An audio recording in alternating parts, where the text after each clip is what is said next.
Now, another way, another signal or I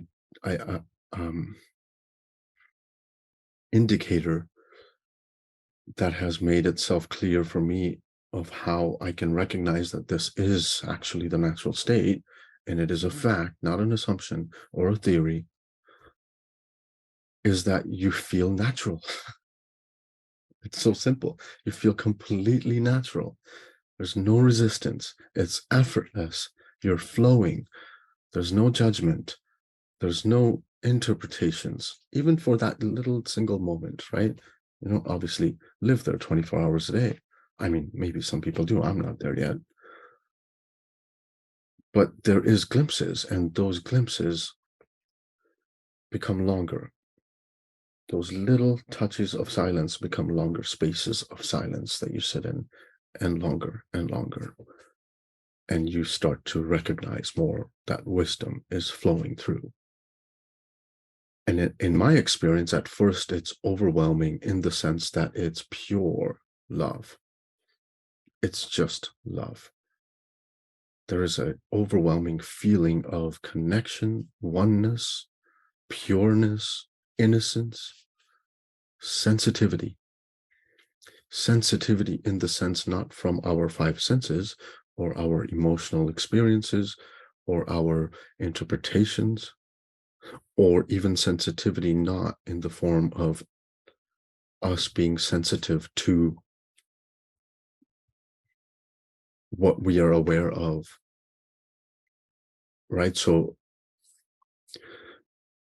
I grew up mostly sensitive to my emotions. I was very fragile. If somebody said something, I was provoked and triggered very easily, short fused, created a lot of walls of defense and images, personal, social images, so that I wouldn't get so triggered. And I recognize that as I'm too sensitive. People even told me, you're too sensitive, can't hear things, you get triggered really easy. So my frame of reference for this word sensitive was that I'm too sensitive, I'm too emotional. And yeah, that was true, but that was true because I didn't understand.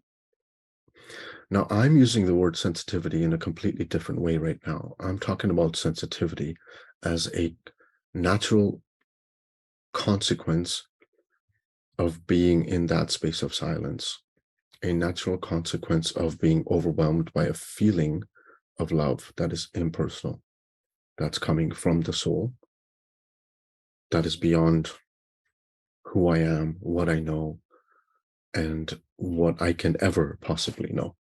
It is beyond knowledge. And that kind of sensitivity is, it's not, it doesn't make it to the senses, to my five senses, really. That's the best way I've got to explain it right now.